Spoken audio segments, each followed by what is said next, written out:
औज़ुबिल्लाहिमिनश्शैतानिर्रजीम बिस्मिल्लाहिर्रहमानिर्रहीम।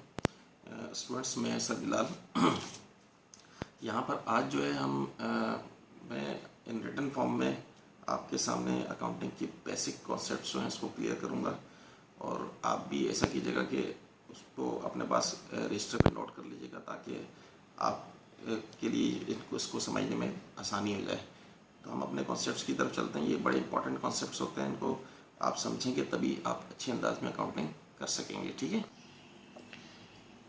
देखें स्टूडेंट्स, सबसे पहले हम इसकी डेफिनेशन की तरफ आते हैं। अकाउंटिंग की, accounting is the art of recording, यानी अकाउंटिंग जो है रिकॉर्डिंग का एक आर्ट है, यानी बिज़नेस से मुतालिक रिकॉर्डिंग। ठीक है ना। तो इसके बाद जो है हम इसके हेड्स की तरफ आते हैं। अकाउंटिंग के 5 इंपॉर्टेंट हेड्स हैं और इनको समझना बहुत ज़रूरी है। नंबर 1 एसेट्स, नंबर जिसको उर्दू में कहते हैं असासे, नंबर 2 लाइबिलिटीज़ जिसको उर्दू में कहते हैं कर्जे, एक्सपेंसेस अखराजात, ऑनर्स इक्विटी मालिक का सरमाया, इनकम पब्लिक रेवेन्यू यानी आमदनी। एसेट्स क्या होते हैं मैं एक्सप्लेन कर देता हूँ। मालिक की मलकियत में जो चीज़ें आती हैं उसे एसेट्स कहते हैं। लाइबिलिटीज़ क्या होते हैं? जहाँ जहाँ मालिक ने कर्जे लिए हुए हैं या मालिक ने अदायगियाँ करनी हैं, इन्हें लाइबिलिटीज़ कहते हैं। एक्सपेंसेस कारोबार के अंदर जो अखराजात होते हैं, मसलन बिजली का बिल, गैस का बिल, मुलाजमीन की तनख्वाहें वगैरह, ये एक्सपेंसेस कहलाते हैं। ठीक है। ऑनर्स इक्विटी क्या कहलाता होता है? कारोबार शुरू करने के लिए जो पैसे या सामान कारोबार में लगाया जाता है, इसे ऑनर्स इक्विटी कहते हैं। ठीक है। इनकम पब्लिक रेवेन्यू यानी कारोबार से होने वाली जो आमदनी होती है उसे इनकम या रेवेन्यू कहते हैं। फिर उसके बाद हम इसके देखें पहले हेड की तरफ आते हैं, यानी एसेट्स की बात करेंगे हम। ठीक है। एसेट्स को हम खोलेंगे तो एसेट्स की 2 शाखें होती हैं, करंट एसेट्स और फिक्स एसेट। पहले करंट एसेट्स की बात करते हैं। करंट एसेट में इंपॉर्टेंट जो सब हेड आते हैं वो ये हैं। Number 1 cash, number 2 account receivable, number 3 notes receivable, number 4 supplies, number 5 merchandise inventory, number 6 prepaid, number 7 bank. अब कैश क्या होता है ये मैंने लिखा हुआ है, आप भी अपने पास रजिस्टर में नोट कर लीजिएगा। कारोबार में जो रकम मौजूद हो इसे कैश कहते हैं। ठीक है। अकाउंट रिसीवेबल क्या होता है? अकाउंट रिसीवेबल ये होता है कि मालिक या दुकानदार जो माल का जो माल ग्राहक यानी कस्टमर को उधार में फ़रोख्त करेगा। ठीक है ना। अब दुकानदार ने कस्टमर से जो पैसे वसूल करने हैं उसे अकाउंट रिसीवेबल कहते हैं। ठीक है ना। नोट रिसीवेबल क्या होता है? ये अकाउंट रिसीवेबल की तरह सेम चीज़ है, सिर्फ इसमें क्या होती है कि जब दुकानदार ग्राहक को माल उधार फरोख्त करता है, साथ में इसकी लिखत पढ़त भी कर लेता है। अब इसने दुकानदार ने जो रकम वसूल करनी है उसे नोट रिसीवेबल कहते हैं। ठीक है। यहाँ पे ये बात लिखी भी है, अगर माल उधार में फ़रोख्त किया गया है और साथ ही दुकानदार ने लिखत पढ़त भी की है, लिहाजा अब जो पैसे ग्राहक से वसूल करने हैं उसे नोट रिसीवेबल कहते हैं। सप्लाईज क्या होता है?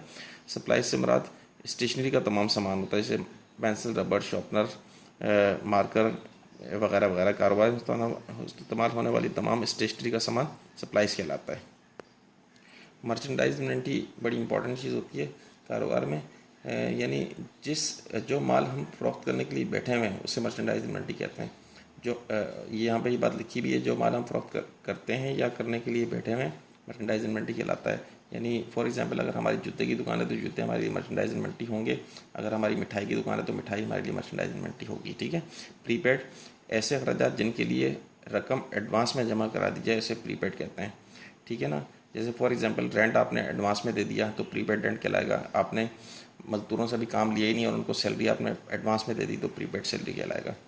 ठीक है। बैंक में मालिक जो अकाउंट खोलता है उसे बैंक कहते हैं। ठीक है ना। उसके बाद क्या है? Fix asset.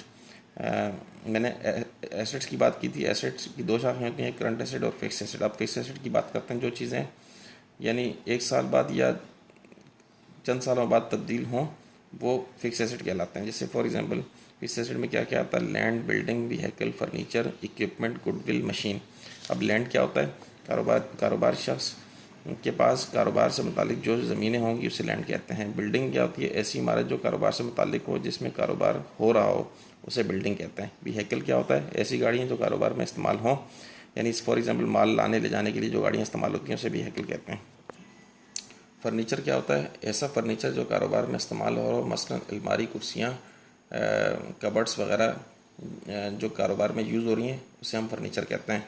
इक्विपमेंट, ऐसे इलेक्ट्रॉनिक टूल्स जो कारोबार में हमें मदद करें इसे इक्विपमेंट कहते हैं। जैसे for example calculator, typewriter, computer वगैरह, यानी कारोबार में ये हमारी हेल्प कर रहे हैं।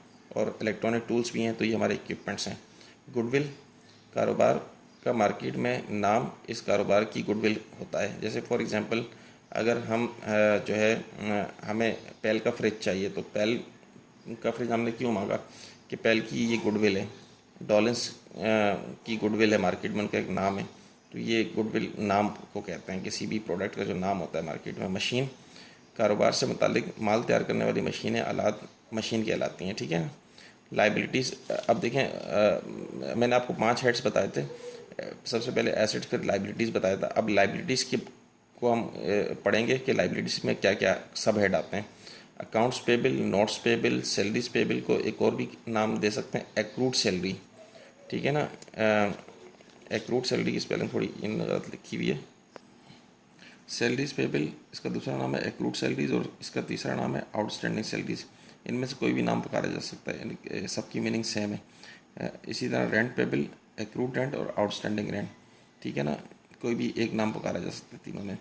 और फिर उसके बाद क्या है, अनअर्न्ड, फिर utilities payable, loan, advance from customer. चलिए हम बढ़ते हैं अकाउंट्स पेबल क्या होता है।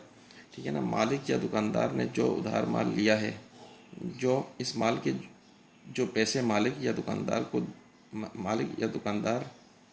ने देने हैं, ठीक है ना, ने देने हैं, उसे अकाउंट्स पेबल कहते हैं। फिर इसके बाद नोट्स पेबल है। ये नोट्स पेबल भी अकाउंट्स पेबल की तरह सेम चीज़ है, सिर्फ इसमें दुकानदार जब उधार माल ख़रीदेगा तो मतलब सप्लायर के साथ अगर उसने लिखत पढ़त की है, अब उसने सप्लायर को जो पैसे देने हैं वो नोट्स पेबल बन जाएगा। उधार माल जो दुकानदार ने ख़रीदा है इसके साथ में लिखत पढ़त भी की है, अब दुकानदार ने उधार माल के जो पैसे देने हैं उसे नोट्स पेबल कहते हैं। ठीक है ना। फिर उसके बाद सैलरीज पेबल है। मुलाजमीन ने अपना काम कर लिया हो और उनको तनख्वाह देना अभी बाकी हो, उसे सैलरीज पेबल कहते हैं। ठीक है ना।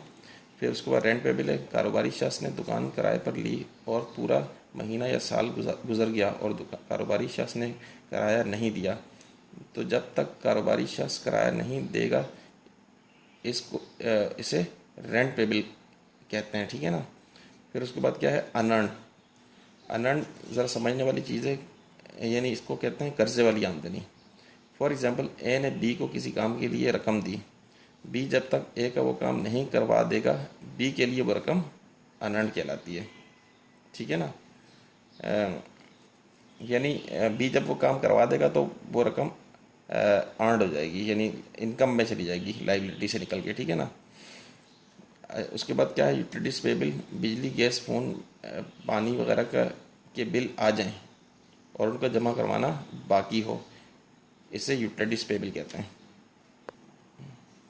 लोन से मुराद क्या है, बैंक या किसी इदारे से जो कर्ज़ा लिया जाता है उसे लोन कहते हैं। ठीक है ना। एडवांस फ्रॉम कस्टमर क्या होता है, फॉर एग्ज़ाम्पल मेडिकल स्टोर वाले ने किसी दवाई के बदले कस्टमर से एडवांस ले लिया और कहा कि मैं दवाई आपको एक दिन में ला दूंगा या एक दिन बाद ला दूंगा, तो मेडिकल स्टोर वाला जब तक कस्टमर की रकम जब तक वो दवाई लाकर नहीं देता उस वक्त तक कस्टमर की रकम जो है मेडिकल स्टोर वाले के लिए क्या होगी, एडवांस फ्रॉम कस्टमर होगी। ठीक है।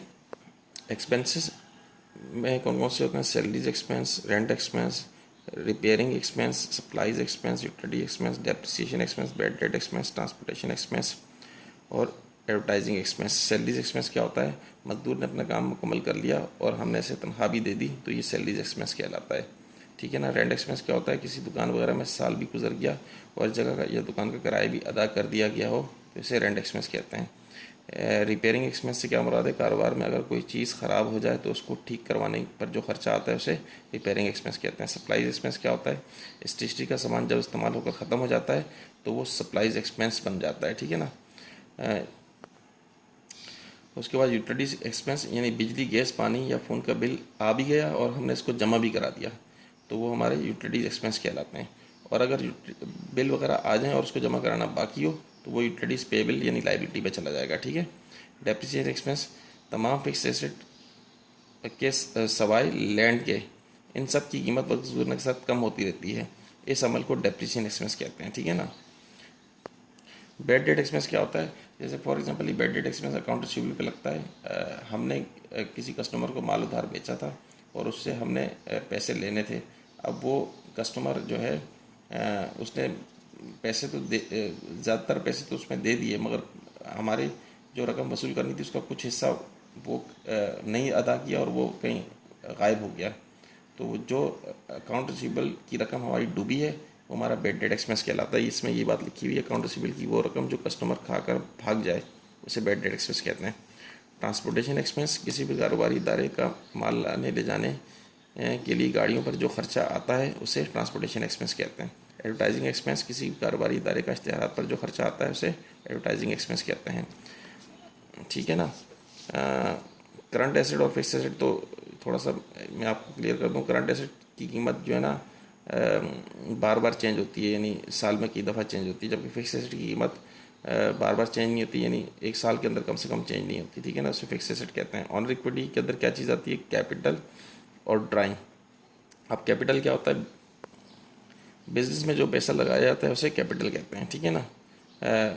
चाहे वो बिज़नेस में पैसा लगाया जाए या कोई जो है ना कोई चीज़ लगाई जाए बिज़नेस में, बिज़नेस स्टार्ट करने के लिए, तो वो दोनों कैपिटल में आ जाएंगे, ठीक है ना।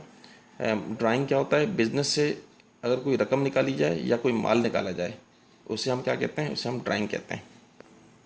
ये देखिए, उसके बाद आखिरी हेड है इनकम। जो 5 हेड मैंने शुरू में बताए थे आपको, इनकम में क्या क्या चीज़ें आती हैं, प्रॉफिट, कमीशन, अर्न वगैरह ना। तो आप तो जानते हैं कि प्रॉफिट मुनाफा को कहते हैं और कमीशन से मुराद भी समझते हैं, ये भी मुनाफे की एक शक्ल है, और अर्न का मतलब भी आमदनी होता है, ठीक है ना।